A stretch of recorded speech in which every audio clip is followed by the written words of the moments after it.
What's up, guys? Welcome back to the podcast. Today on Fearless Evolution, we have Alex Drax, aka Sasha, if you've seen her online.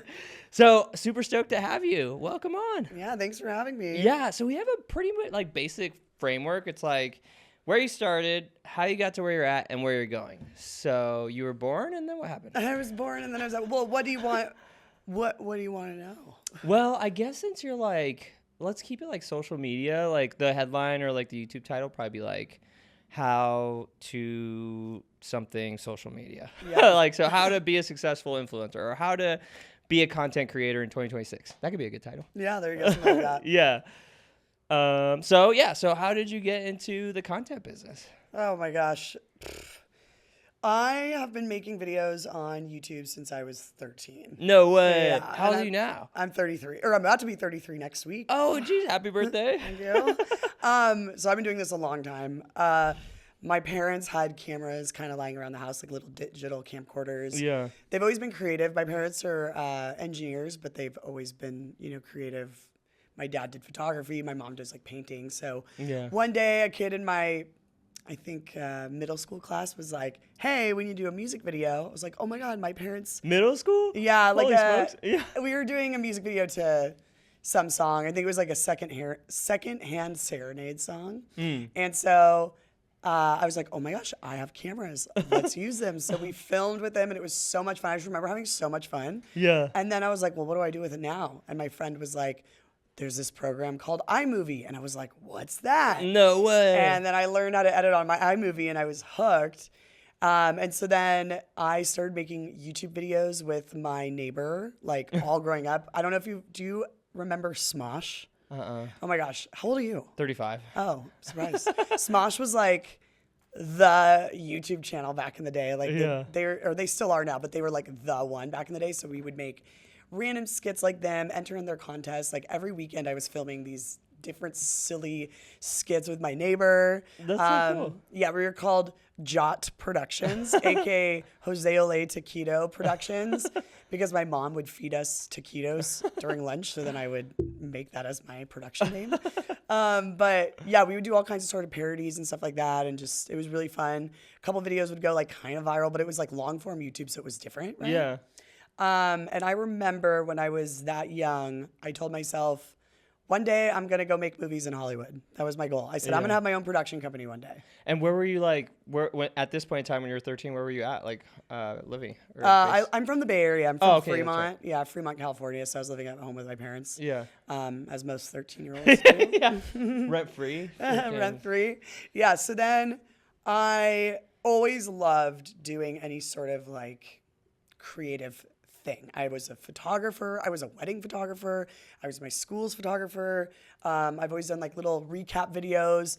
Kind of like fast forwarding here after high school, I went to community college first before college, and I would go on these like random like adventures to abandoned houses or abandoned warehouses with like graffiti, and it was like me and my 5 friends would just bring our cameras and like film a cool video with like way too many film burns and using like really cool aesthetic cinematic music. Like I was so into that. I was like, I want to be cinematic and like cool and da-da-da. And so my content on the internet has gone in so many different directions. Yeah. Because I've always come back to comedy though. That's kind of always been like the basis of everything I like to do. Yeah.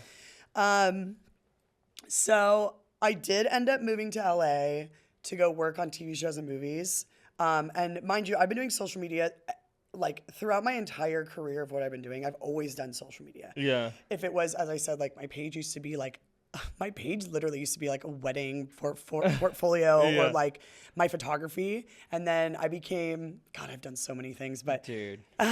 Tell me about it. yeah. And then I used to be a bodybuilder. I did 7 bikini bodybuilding shows. No way. Yeah, so my page was like a fitness aesthetic page for a while, and then finally kind of like went into where it is today, where it's a lot of like skits and like fun stuff. But so my page has gone through a lot, and I've gone through so many different things, but I've always done social media. Yeah. I worked in TV shows and movies in Hollywood because that originally was my goal. Yeah. Was to become, I don't know, a camera operator or something. Really? Yeah, I wanted to do Steadicam, like hold the have a Steadicam rig. I did do Steadicam lessons. I worked on TV shows and movies for about 5 or 6 years. I was a PA forever, which is a production assistant, if you guys don't know. I worked on so many things. I worked on SWAT. I worked on Snowfall. I worked on Once Upon a Time in Hollywood. And it was really fun. But the funny thing about working in TV and film production in Hollywood is that it sounds cooler than it actually is. Yeah. So like I ended up having zero freedom. I was, like I would work 12 to 15-hour days. Jeez. And then I would come home, go work out for my bodybuilding stuff and try to make videos for social media. It was crazy. It was so crazy. Yeah. Just thinking about it, I'm like, wow. Holy smokes. Yeah. And so my original goal was I wanted to get into the camera union. Like that was my goal. Like get into the camera union, work your way up, become like a cinematographer or something like that. Yeah. And that's what I was like, that's the goal. Yeah. But then little did I know how much social media was going to play a role in my life. Yeah. And I kept telling myself working on these film sets, I was like, I like doing this. This is great. But like, I had no life. It was 15-hour days. And then Friday night, you're exhausted. Right. You have Saturday to do all your errands and things. And then it's Sunday again. Yeah. And just like, wow. I was like, in my my late 20s. And I was like, wow, is this really going to be the rest of my life? This is it? Holy smokes. Because I don't know if I could do it, know? And then TikTok happened. That's a whole story. I don't know if you do want me to go into that one too. Okay. Yeah, So then I was like, let's eventually, pause here. You transitioned out of like working. How was it like? How did you become like brave enough to be like, I'm gonna fucking leave this and like do my own thing? And like, how did that transition kind of happen? Okay, so back to TikTok. Yeah. So I mean, technically, I was freelance. So I was already freelance for a very okay. long time. Like, yeah, I was working as like a production assistant on movies, but doesn't mean I have like a full-time job. It means Right. I have a job for 4 months, and it's just, you just climb the ranks. You do a good job, you say yes, the assistant directors will ask you to come on to another show. Like, but that's just like hoping, right? Right. So I originally had a DM from Musical.ly, which is now called TikTok, on Instagram. Mm-hmm. They DM'd me asking me if I could join their app. I literally have the screenshot. I need to print it out. And I was doing fitness influencing stuff at the time. So like I had a decent following on Instagram, maybe like 50K or something. It was cool. And so they had asked me to join their app. I joined Musical.ly at the time, then eventually turned to TikTok like shortly after. I was posting random stuff, but only like every 50 videos would go viral. And I was like, I don't, whatever. Why would I post? I literally was like, why would I post on this new platform when I already have Instagram? Lol. So I was working in film. I was also still kind of a fitness like doing fitness stuff and doing social media. And then right when I was about to do another fitness business course, because I was like trying to figure out like, okay, I don't want to be an assistant or a PA. I want to like have some sort of like more stability. And so I was about to join this second like online fitness business course to teach me how to run my business better online, like as a fitness for like fitness yeah, training? I was. It's so crazy. I was doing like 3 things at once. So That's like my time. so LA. I know my timeline gets a little like messed up because Yeah. when you work as a PA, like as I said, some weeks I'll get work every day, and other weeks I'll get work for one day, and you don't get paid unless you work. So like, Right. you know what I mean? So then I was like, I'll start an online fitness business. So I was training people and giving them programs and stuff while I was doing PA work. So it was like I was balancing it. And then right when I was about to join the second online business fitness course, COVID hits. Oh, shit. Okay. And I was like, holy shit. Like, can I swear? Is that okay? Yeah. Okay, cool. And so I was like, oh, fuck. Okay. This is crazy. Luckily, the guy who was teaching that course was like, all right, guys, I'm going to teach you how to sell during COVID. We're like, sick. So all of TV and film was shut down. So I'm so fucking lucky that I had this backup plan. Yeah. Because or else I would have been screwed. I would have been living on the money that the government sent to me on unemployment. And I still got that. Double whammy. Yeah. So I ended up doing this online fitness business, and I was making tons of content during COVID, like tons of funny fitness content. I was doing online live trainings, et cetera, et cetera. Then one of my girlfriends, like a little bit before COVID, had literally gone so viral. She got verified on TikTok like right before COVID. And she was like, you need to get on this app and figure it out because it's early. And I was like, all right. She's like, dude, you're hilarious. Like, this is perfect. So all during COVID, I am making every type of content you could ever imagine.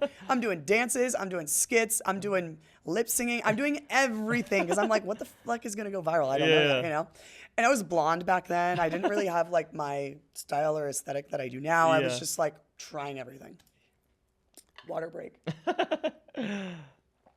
So, trying everything. Film is down. Blah, blah, blah. The year goes by. It's October. October-ish, November. I get asked to come back on a TV show called SWAT as a full-time PA. I was like, oh my God, this is so sick. But like, COVID's crazy because I had to get COVID tested like every other day. Yeah. And right before I started this new gig, or like right when I started this new gig, I happened to have my best friend's 30th birthday in Tulum. I was like, please, please, please, can I go to it? They're like, all right. But when you come back, you're gonna have to quarantine for like a week before you can jump on set. I was like, all right, that's fine. So I come back, everything's fine. And then right before Thanksgiving, I ended up going to some warehouse party and everyone got COVID. No. So I had no idea. I go to set and we have safety officers during this time on film sets. Yeah. Who like make sure you're COVID tested, wear your mask and blah, blah, blah. I wake up one morning and I am drenched in sweat. I have a call from a safety officer. They're like, hey, you have COVID. I was like, yeah, I kind of figured that because I'm dying right now. Sweat my bed, you know? And I was like, oh my God, am I fired? Like, I was like, no. You actually, for the first time like ever, because this never happens, so like you have to stay home for 2 weeks straight and you get paid. Whoa. Yeah. And which is never heard of in like a like Yeah. I'm a non-union production assistant. Yeah. So I was like, oh. And then I sat there and I was like, all right, Alex, you have 2 weeks where nothing is going on in the entire world. No FOMO. If you can't figure out how to go viral in these 2 weeks, you don't deserve to be on the internet. I set a goal for myself. I was like, I have to figure this out. And so the first couple days, I was just kind of pathetic. And then I started to have energy again. And just like any girl that's bored who can probably relate to this, I just was like playing with my hair and makeup just because I'm like, whatever.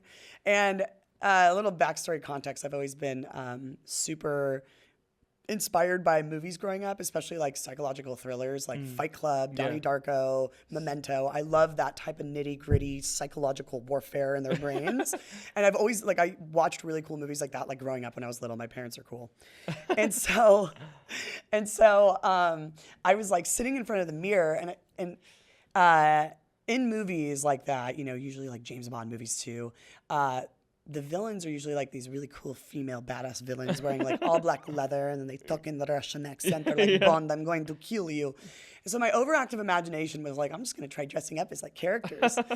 And so I like was looking in the mirror and I was like, ooh, I look cool. I'm like in all black leather, dark makeup. And I was like, ooh, I kind of look like a villain. I kind of look James Bond villain. Yeah. And I was like, ooh, I kind of look Russian. Ooh.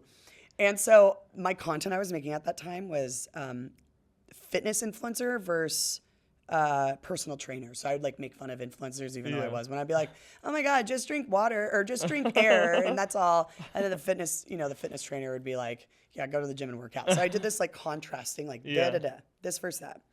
And so when I was like, oh, I kind of like Russian. I was like, oh my God. And usually in movies, Russians always play very like, do the thing and you are good. Drink vodka and ride there to work. So I was like, wait, what if I did American personal trainer versus Russian personal trainer? And that is where this whole thing spawned. I was like, oh, that sounds fun. And I was like, cool. And so I just started making these videos and it still was fitness related. It started as fitness related, but then I started branching it out. So I made like 20 videos of American versus Russian is what I called it. And they were starting to do like better than most of my other content. And I had about 200,000 followers at the time on TikTok, but it was like a slow growth. It was like, really slow. And so I go back to work. Everyone's like, oh, were you the one with COVID? I was like, yes. It was so weird back then. People were like, oh, and I'm like, the fuck? Like anyone can get it. Relax. And so New Year's happens like a month later, right? And I wear this like silver gown with this white fur coat. And I just remember this very specifically because it's important here. And it was like such an outfit. And so I get back from New Year's on January 5th or 6th or 7th, one of those 3 days. Yeah, somewhere around there. I called one of my PA friends to come over. I was like, hey, do you want to help me make this American versus Russian series with me? It's doing pretty well, but I just want to do a couple more. She's like, sure. We make a video. It was American versus Russian going to the grocery store. And I was like, the Russian part's like, I'm going to store to find the rich husband. And then the mom behind the camera is like, get more vodka. I'm like, duh. Whatever. We post the video. I post the video on a Thursday night at 8 p.m. and I wake up the next morning and it has 1 million views. And I sit there and I go, holy shit, because it got to 10 million views in like literally a week. And I was like sitting there, it was ranking up so fast. And I was like, all right, Alex, remember that thing you said about figuring out the viral thing? I think I just figured it out. So I was like, okay, the very next video I post will make or break me. Like it'll either, because like what I've learned is like, if you don't follow it up, it's not going to work. So I sat there and I was like, what can I do as a follow-up? And I was like, I happened to have the biggest Russian TikToker who was living in America DMing me that exact day and was like, oh, no way. yeah, he was like, hey, I saw your video. We need to make a video right now together. I was like, come over now. So he comes over. I don't post the very next day because I was letting the video build up and figuring out what the fuck I'm going to do. Yeah. We make a part 2 where I return from the store with vodka. And then the mom goes, what about the rich husband? And then he walks in. And he had 2 million followers at the time, okay?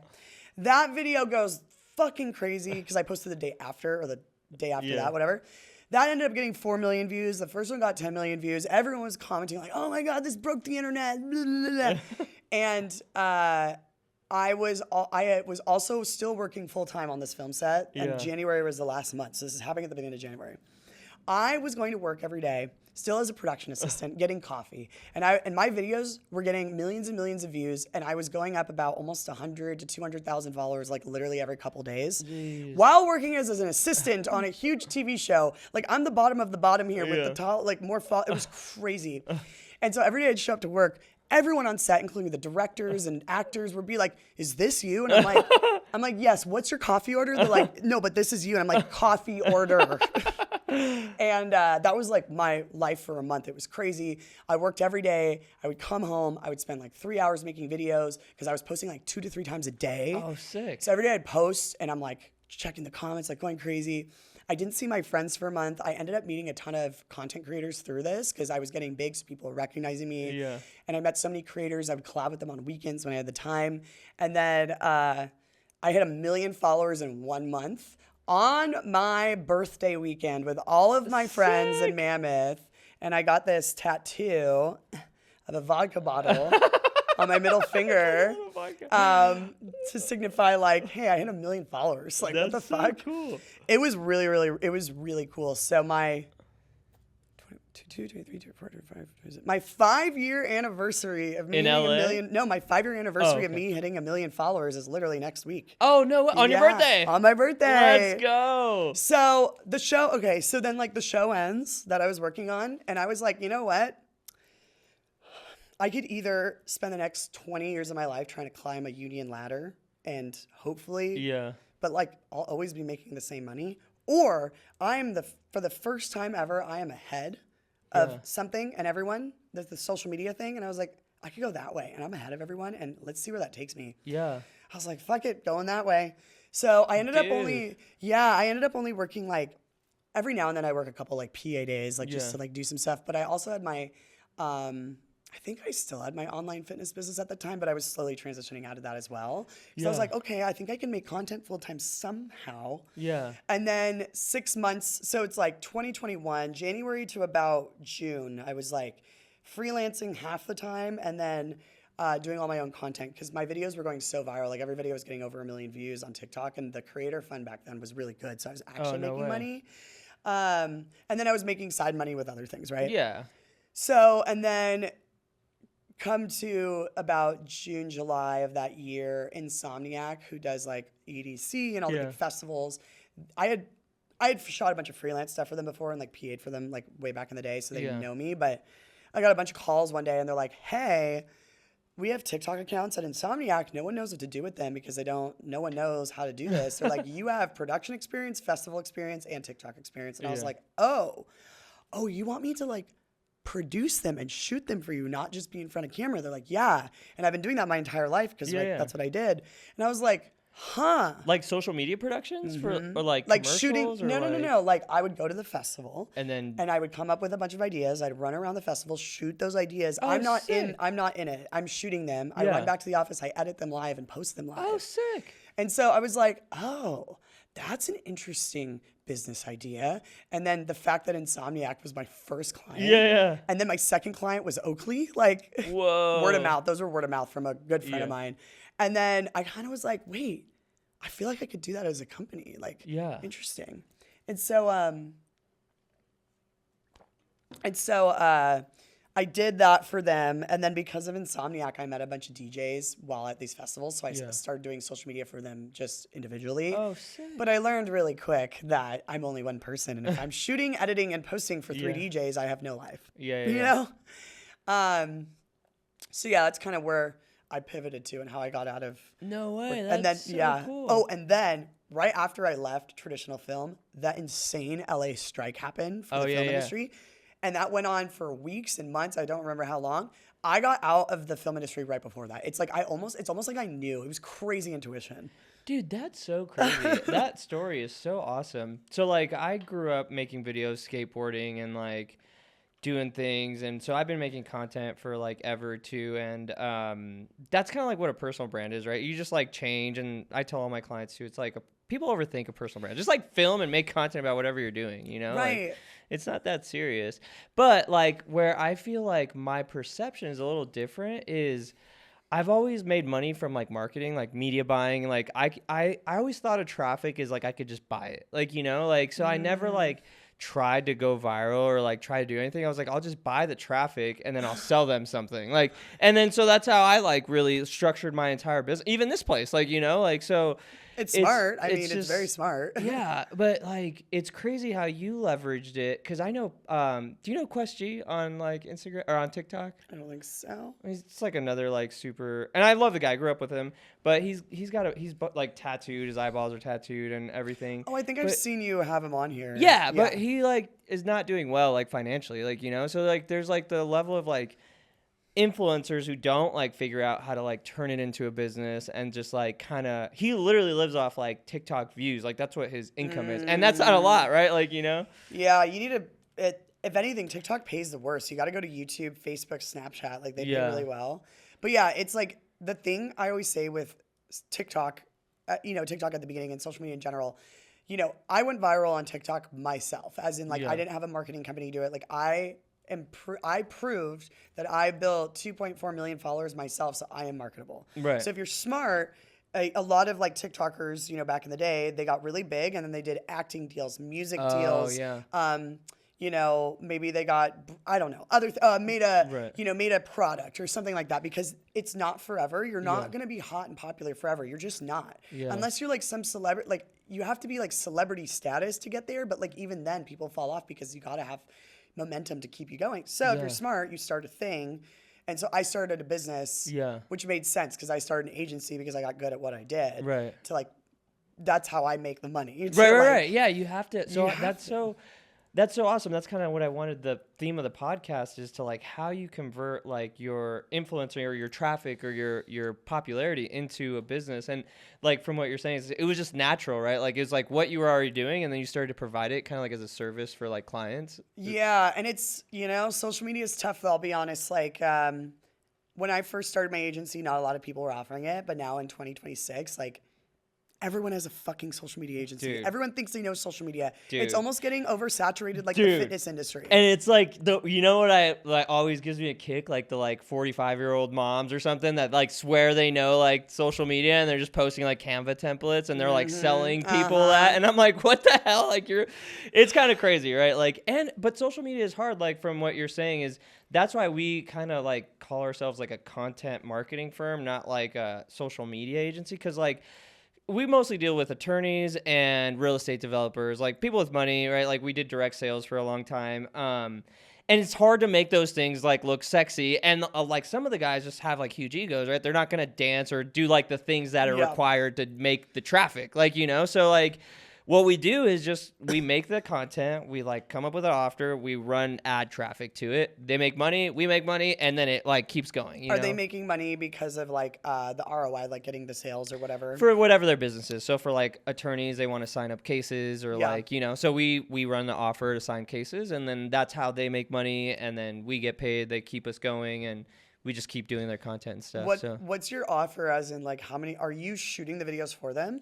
Yeah, so I have a full staff. So we have 2 videographers that are full time. I have like, dude, like I don't even know how many editors, like 6 or 7 editors. I have a social media like manager who's like local here to Vegas. She like posts and manages all their accounts. And then who else do I have for that team? editors, videographers, and then Ads, jazz. ad people. So I do a lot of the ads, and then like I split it with like this guy Matt. But for it just depends because I like pay myself, so like I take like the rip on the ad buying, you know. So but yeah, so the ad guy, I do the ads for the most part. And that's the whole team over there. And then for Pod Place, it's like Josh, you met the LA guys. Yeah. Eric, I don't know if you met Eric. He's like one of the managers. And then me and my wife do the marketing. So we do like the content for the marketing, and then I do the media buying. Yeah. So like that's the whole team. And the media, what's media buying?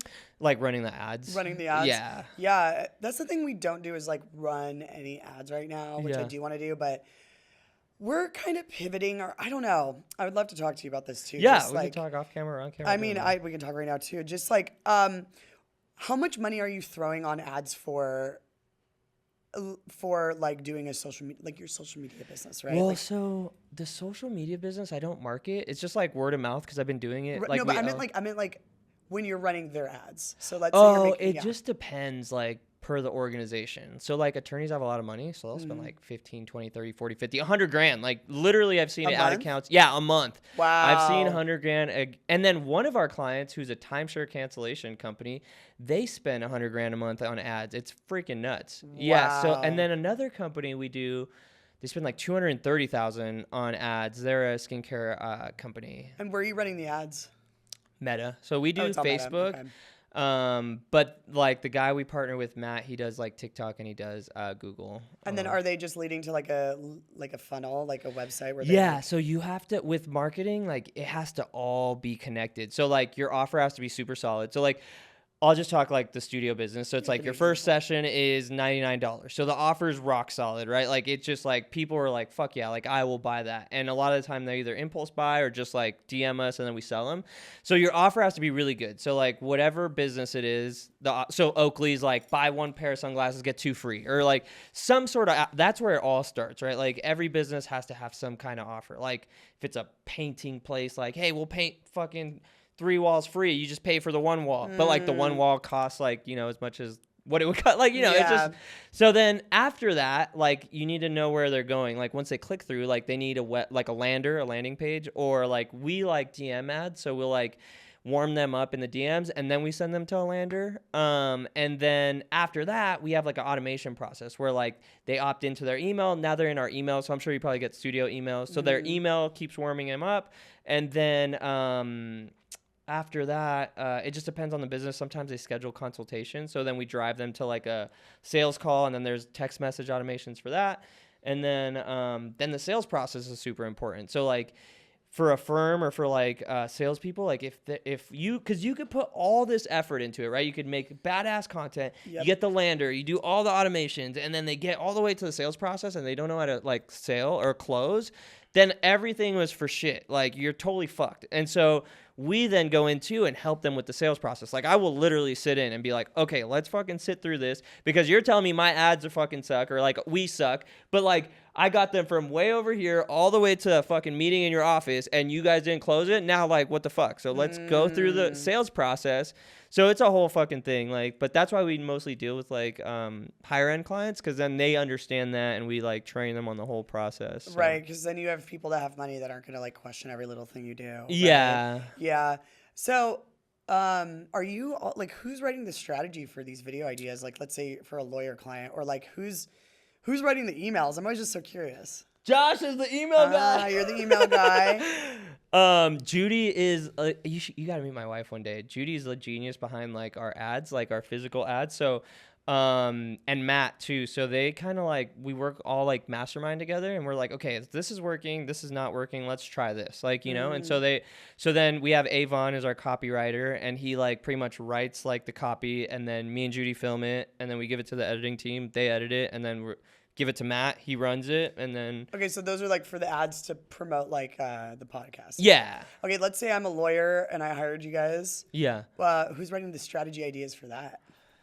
I guess me. Like but I'm just fucking winging it, you know? Like, right. Because are you doing organic content, or are you doing ads only?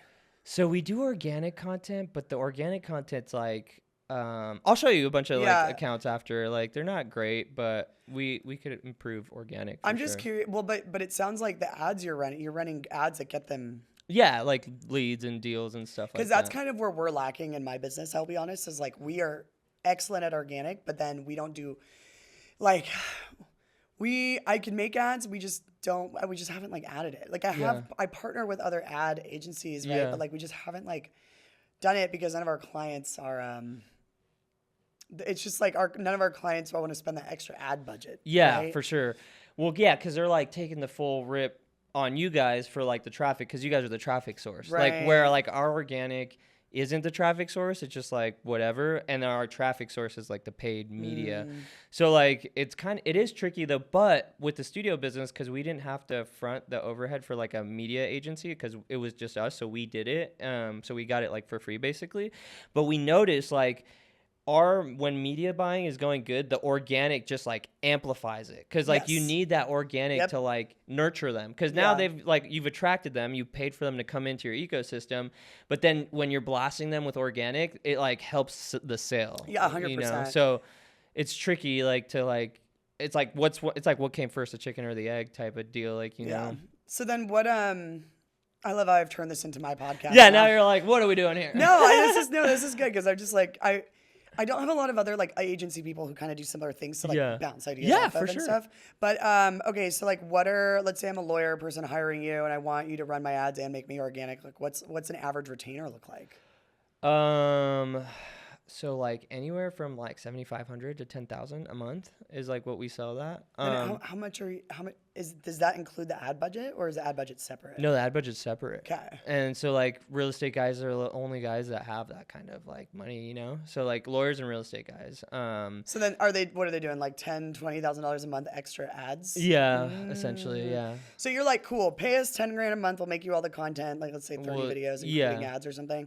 And then you have to throw on another, how 10 much? for the ads. Wait, Yeah. what's your minimum for So spending? I say like 90 days, any ad, no matter who fucking tells you, like it's data testing. So I say like we start with $20 a day and we find a winning ad. So really like the first 90 days is just kind of seeing what like offer sticks and what like traffic is converting. So we start with little, like $20 a day and then $30. And once we get like one going, then we'll start spending like $100 a day, $200, $300 a day. So like I always say like, let's test it $20 a day. And we start like for the first 90 days is like not like full $10,000 rip. You don't want to rip like $5,000, $2,000, any big amount of money until you test like that your landing page works, that your offer is good, that your traffic is converting on the back end.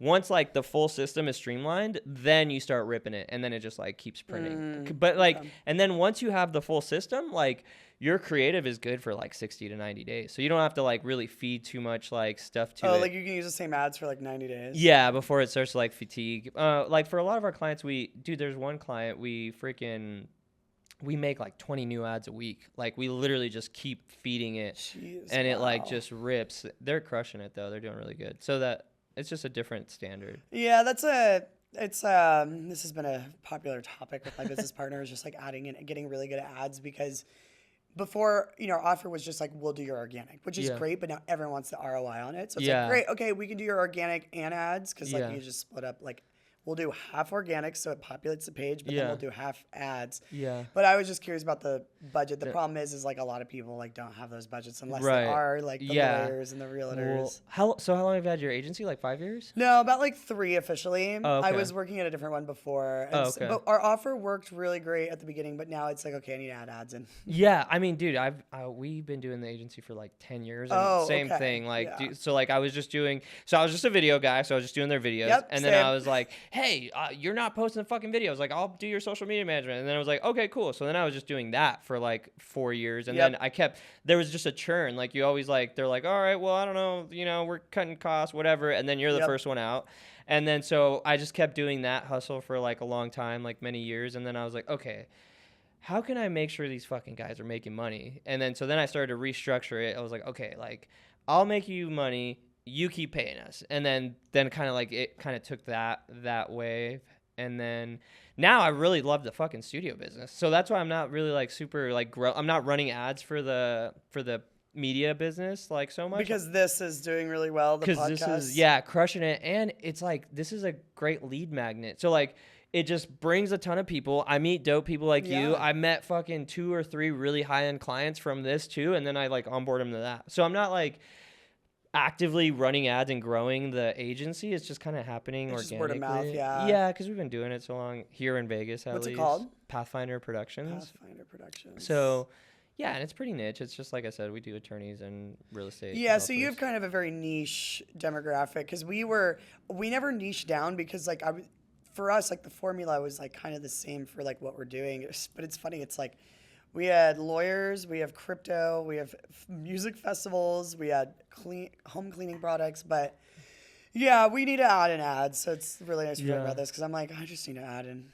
ad. Well, but dude, the thing about too is like if once you get like the ad game going, it's like predictable. Like, you know what I mean? Because I mean, I'm sure you know the formula to like make it predictable to go viral, but I don't. So I'm always like, we've had a few viral ones, like just getting lucky, Yeah. but like I don't have like a predictable formula to reproduce for like clients. Well, it takes testing and time, but ads though, yeah. like how's running ads like? Do all of them work all the time? Is there a specific script you use? Well, it depends on dude, it all comes down to the offer. Like Mm. it literally, every business has an offer that people would be like, no fucking way. Like I need this. Like, Got it. you know, so you have, whatever the business is, a pressure washing business. You just be like, hey, we'll pressure wash your backyard for free. When you get like lights installed or something, like, you know, you just got to get creative with what business you're working with and then structure an offer around it. And then that's what we test too, is like, is the offer hitting? And then once the offer hits, it's like, if we get a certain amount of click through the data, it's like, okay, what breaks next? Like, or where is, like, you think of it like a hose, right? Like, where is the leak coming from? So like, and at the end of the hose is the money, like the deal. So it's like, okay, if they're not coming into the fucking hose, it's the offer on the front end. And then it's like, you fix that part and then you try offers, try different ads, try the things. And then it's like, okay, there's leakage somewhere in here. Like, what is it? Is it the landing page? Is it the automations? Is it the sales process? And you just fix it one step at a time. So the first 90 days is really always like that. And then I just always pre-frame it like, hey, like if we get lucky, we'll hit a fucking home run. You'll start making money right away. But like, people usually don't start making money till after the 90 days. So the 90 days kind of like gives you that buffer time. Yeah, that's what we were saying for like going viral. It takes about 90 days for us to, sometimes we can figure out an account to go viral immediately. Like, oh my God, I worked with this one girl one time. The very first video we did with her got like 2 million views, and then she didn't want to work with us anymore because she's like, I figured it out myself. It's like, you cunt. That's so funny. But that was like when we were doing personal brands, right? Now I only wanted to work with businesses. However, this is the ups and downs, right? Like working with big brands and businesses is great. However, they also have like having their internal marketing teams great. But then the problem is like I only want to work with companies that do have internal marketing teams. However, then you get this thing.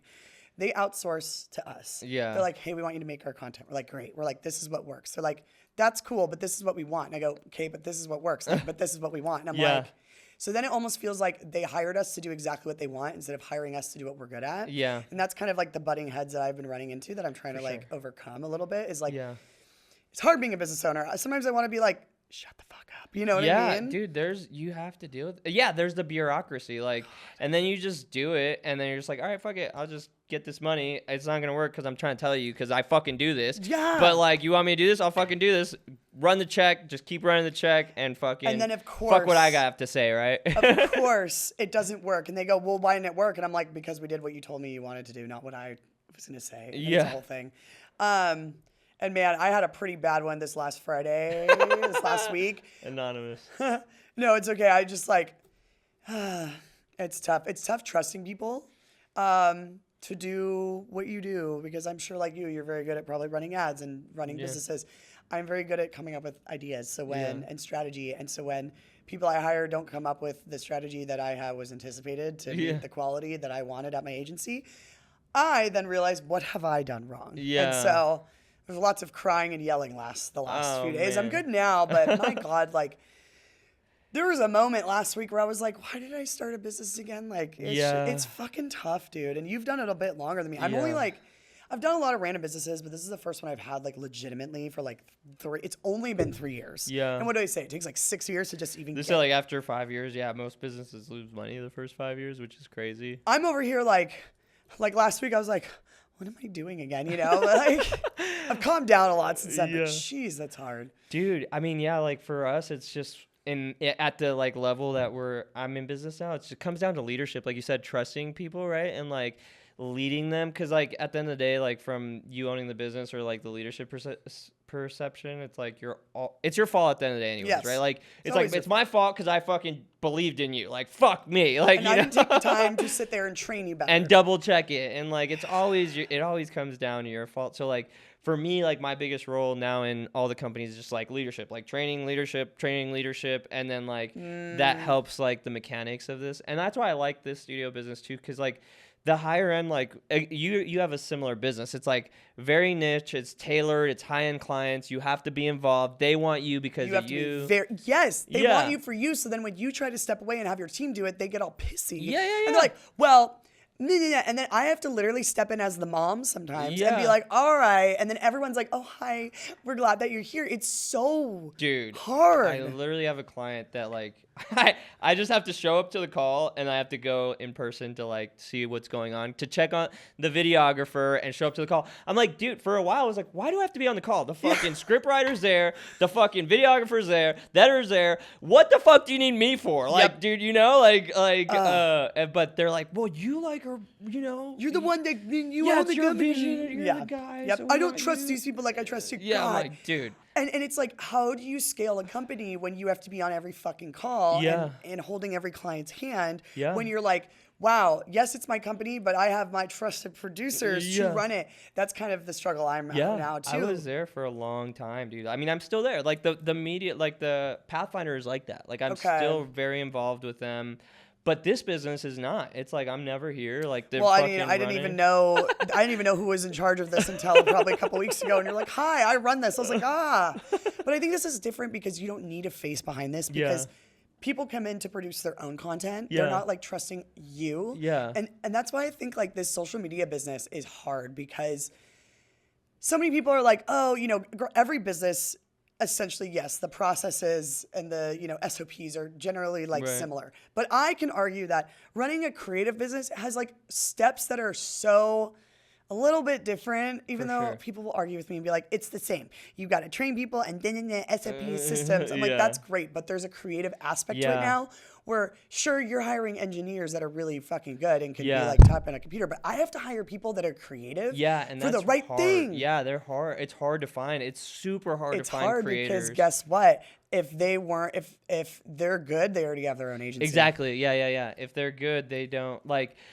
Yeah, dude. I have one girl who's like basically our operations manager, and she had like her own TikTok that did pretty well. But like now she just does the shit for us, and it's still like hit or miss, right? Like it's not like she has it to a science. And then when we do deep research, these guys who are like wealthy, like are like, I'm not gonna do that, right? And you're like, Yep.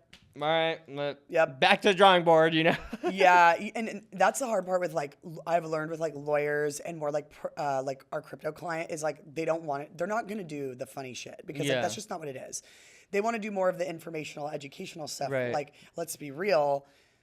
That's not gonna like. They want to do like the Hermosi shit. But like, Yeah. dude, the thing about them is like they run massive brand awareness ads. So like if you could run fat brand awareness ads, like, yeah, like, okay, do you have like 50 grand to float on just brand awareness ads for people to just like be fucking know who you are? Like, yeah. But if you don't want to fucking do what it takes, that's what I notice about each platform. Like YouTube, I feel like I'm finally like cracking it, but like each platform has its own like things that you need to do to get the organic traffic. Like, Yes. you know, and so if you don't do them, then you could just keep fucking trying it and it'll just goes into the void. Like, you know, unless you structure it properly or run ads. Yeah, sounds like we need to just run ads. Our crypto client, I think, would benefit heavily on helping us or running their ads.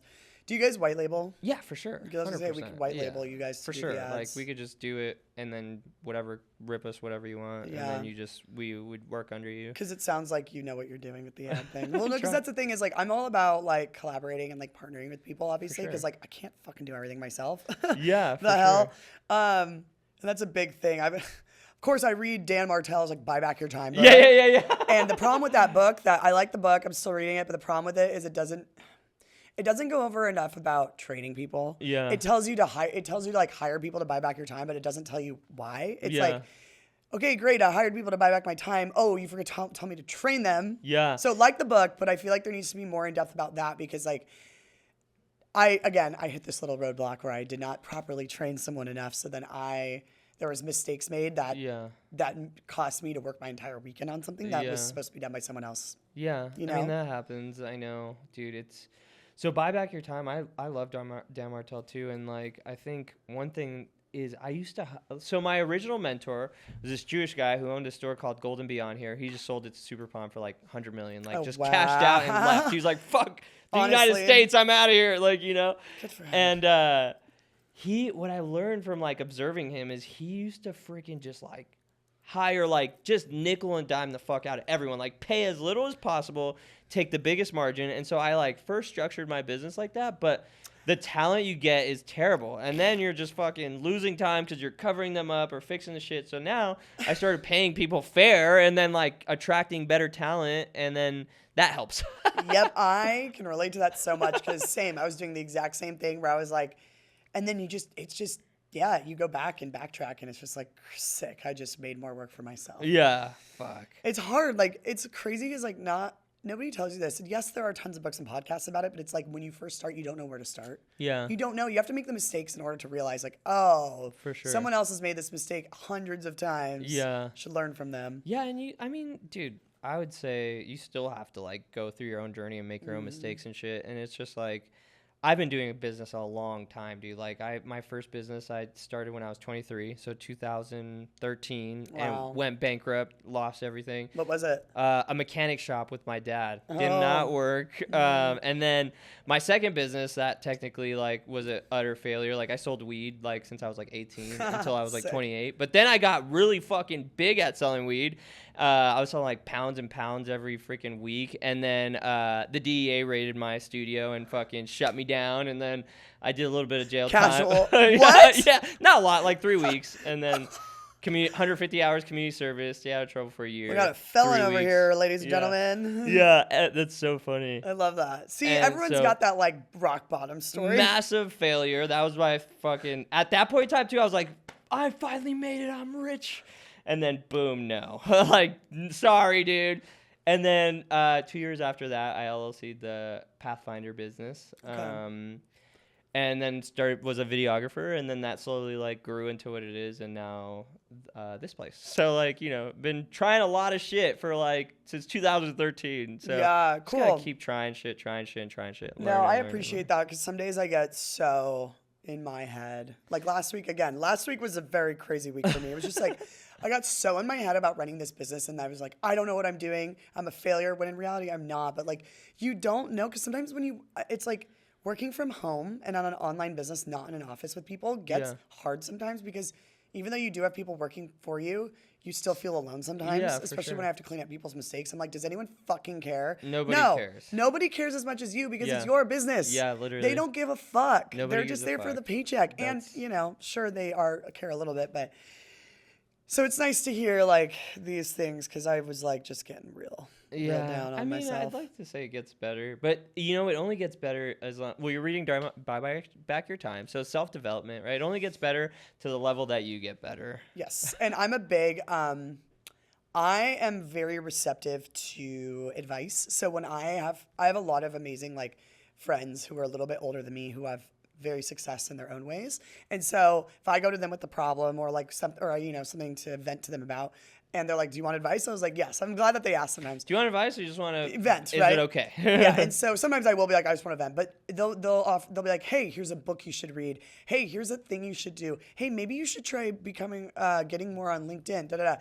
You tell me to do something and I look up to you, I will literally do it the next way. Like I implement things fast and like 100% of the time I'll go back to the person like a couple days later. I'm like, hey, I did the thing. And they're like, wait, you actually did it? And I was like, yeah, you gave me advice. Yeah. They're like, wow, not a lot of people do that. I was like, I know because I follow through with my word. Like my best example of this was I was working on SWAT. That TV show was like a PA, but I really wanted to like learn Steadicam. The ACAM op was a 29-year-old. He's like the ACAM op, right? Yeah. Fucking the main guy. He's 29-year-old. He's doing the Steadicam. I'd chat with him every now and then. I was like, oh, I'd love to learn Steadicam. He's like, okay, if you want to learn Steadicam, go take a Steadicam lesson from Greg. He's called Steadicam Lessons out of Venice in California. And he used to do Westworld. He did everything. You can look him up. It's just like he did everything. And now he teaches Steadicam lessons for like 4 hours a day outside of his house at the bank, right? And I was like, okay. So I call the guy up, I book an appointment, but it was like a couple weeks out because like it was booked up. And I come back the next day and I was like, hey, I booked an appointment. He goes, wait, what? And I was like, yeah. He goes, he's like, listen, I have worked on this show for years. PAs like yourself have asked me, like hundreds of PAs, not hundreds, maybe like 20, 30 PAs have asked. Not a single one has ever booked a lesson. And I was like, well, you told me to do it. I'm going to do it. And so he then immediately started paying more attention to me because I was serious about it. So that was like kind of like, I probably did it before that a lot more, but that was like a moment where I was like, oh, yeah. So then when people recommend books, same thing. When like my most recent one was, I was like, I want more leads. One of my friends was like, you on LinkedIn? I was like, yeah, but I haven't been on LinkedIn like in a long time. He was like, LinkedIn is where all your leads live. I was like, oh, it's so true. So I was like, all right, I'm gonna go become a LinkedIn influencer now. So I hit up all my friends and people. I was like, go leave me a review on LinkedIn. Leave me like a recommendation on LinkedIn. Oh, that's so I cool. spiced up my LinkedIn. And then, I mean, this is crazy. This is proof right here. I'm still new to LinkedIn, like using it these days as like an influencer, but creator, whatever. I went and I just started cold DMing any marketing, social media, head of marketing for any company kind of within our niche. Yeah. Like I got, LinkedIn Premium and I'll just send them a little note. Same with influencer managers. I was looking for also an influencer manager, a new one, because my management kind of sucked. And so I cold DM'd marketers, got one person DM me back. She's an influencer manager and I just signed with her. No shit. All from a cold DM on LinkedIn. Yeah. Dude, So that's what... I was like, cool. So now I'm making it a point to try to make a couple posts a week on LinkedIn. I'm still trying to figure out like, LinkedIn's so funny with the posting though, because it's like, everyone's trying to be like, they're like, I hit rock bottom and then this, and then they have this, like the way it's formatted is like a line, space, line, word, space. And it's like always like some funny hook in text with like a personal story that leads to their business or like an offer. And everyone is like a guru or fucking it's so funny, but you know what? So I'm going to make a post today. So if you guys go to LinkedIn when you see this episode. If it worked. Well, this one is going to be about gifting. So I've started this new thing after I forgot the book's name, but there's a book about gifting. Like gifting's really important. Like, so after I just started this, right? Like the last 3 podcasts, anytime a podcast guest comes on my podcast now, I get their address and I'm going, hey, I'm going to send you a little gift. How cool is that? So I just shipped them out today. They're candles, and it says, smells like Clout9. And That's so cool. And it has a handwritten note. Handwritten. So that means I had to go to the post office and handwrite this for you and ship it, okay? Because gifting, big, small, whatever, they'll remember and be like, wow. Well, yeah. You went out of your way. There's a whole psychology behind it. So I'm gonna do a little. Like the law of the universe. You want to hear a really good book or something that kind of is along those lines? It's called How to Solve Your Money Problems Forever. Ooh, I'm writing this down. Yeah. What's it about? It's literally about how to solve your money problems forever. Yeah, how to solve your money problems forever. It's literally there's a big part of it that's called glad giving, and it's basically just glad giving, exactly what you just did. And that like it's just the way the universe works. The more you give, the more you get. It's like it's not a popular book. Actually, I paid $10,000 to go to a seminar that told me to get that book. Sick. Yeah. So yeah, that's dope. Okay, I'll check that out because like I'm a big audiobook girl. Although I need to do. It's actually not even on audiobook. I was just about to say I actually need to read some books though because I started taking voice acting lessons. Oh, really? And some of my homework is to read out loud because ask yourself, when is the last time you've just read out loud? I haven't read out loud. Oh, actually, no, that's not true. I read out loud every day. I have a 4-year-old daughter, and I read her books every day. That's the only, anytime I've asked that question, the only people that respond back they have is people with kids who read books.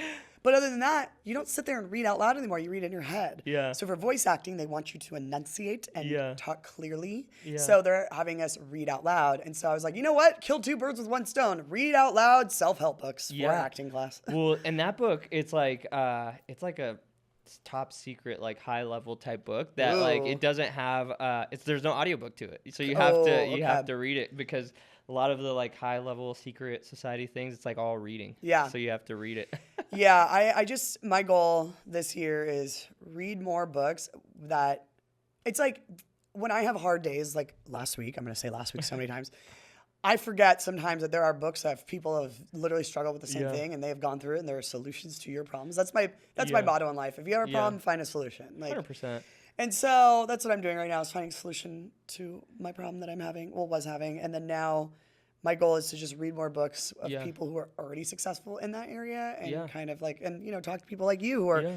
you have more years of experience running a business than me. So like, I always want to learn from someone. So. Yeah, I would attribute to like it's crazy because I've been on podcasts like every day this week, and just clients and other people like random, but like it's crazy like the outside perspective is like people think I'm like really successful, and I'm like that's kind of cool. I was telling my wife that I was like I don't like really feel really successful, but she's like you know like at every stage like you know you're never gonna be where you're at, but like What does you know, success look like to you though?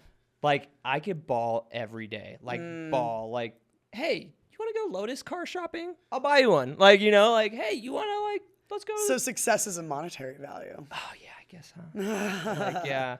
I mean, I'm like, yeah, I have full time freedom, and I like have a lot of leadership, and I'm still like pretty, you know, stable. Like, but yeah. So I guess like I don't know. Yeah, I guess like success would be like I'm just like super duper like rich and I could ball and like give everyone everything they want. Like I guess, but Yeah.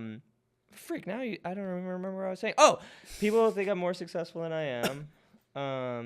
Oh, but I attribute any level of success that I have from like how many books. Like, dude, just read books. Like, Okay. I have like my personal house library. Like, I don't even know how many books I have, but I have a ton of books, and I'm always reading books. I used to have all my favorite books here, but then people started taking them or like returning them all like fucking ripped and stuff, and I was like, all right, dude, fuck this. So I took all my favorite books out. You're of like, here. you ruined it. Yeah, and I like think books are sacred. There's like sacred energy and information inside of them. So I'm like respect books so hardcore. Okay. But like I read ferociously. Like I read like every about like week and a half I finish a new book. So Wow. like yeah, so How I'm do you like find the time to read? I just like when my daughter goes to sleep from like 7 to like 9 or 10 or like I just read like Yeah, for I like an guess, hour or two. Just do you make it a wa- habit. Do you watch TV? I don't have it. We don't even have a TV in our house. This is the TV from our house. Honestly, I will say my biggest downfall is I watch TV Yeah. because I like TV shows. I come from TV background, Yeah. but it is literally the biggest time waster Yeah. that nobody talks about. It's just like TV, literally, I love it. I love shows. I love being invested in them, but then I get highly addicted to them because I have severe ADHD. Yeah. And I have, oh my God, I do so many tricks to like not be ADHD, but when it comes to TV, I like completely let myself go and I get Yeah. hyper fixated on shows. Yeah. I pretend I'm the characters. Next thing you know, it's 3 a.m. Yeah. Yeah. So my TV.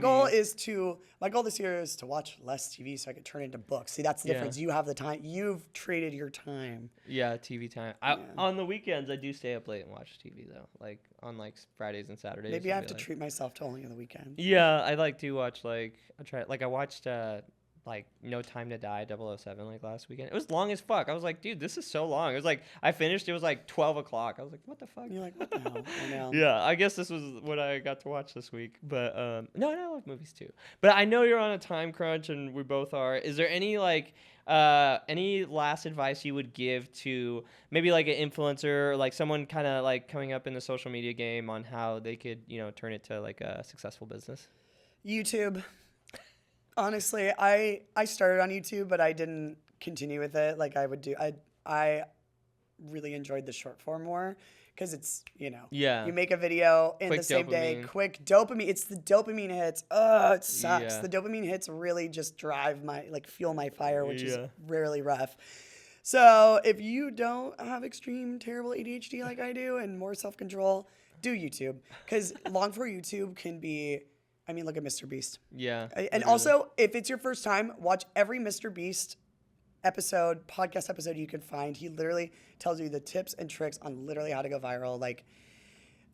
But then again, this is the problem. I go so back and forth about this. If you're new, listen to this, right? But at the same time, I never watched or listened to anything like that. And then I just went viral because I just was like, I understand how to go viral, and I just kind of made it up and was testing things, and I never got advice from people. So it is tough because I could sit in here and tell you, be like, go watch every Mr. Beast, whatever. But at the same time, I'm like, or just do whatever the fuck you want and figure it out, because that's what I did. Yeah, But also, not everyone's like me. for sure. I am unique in that way where I'm like, I don't know, I'm gonna figure it out.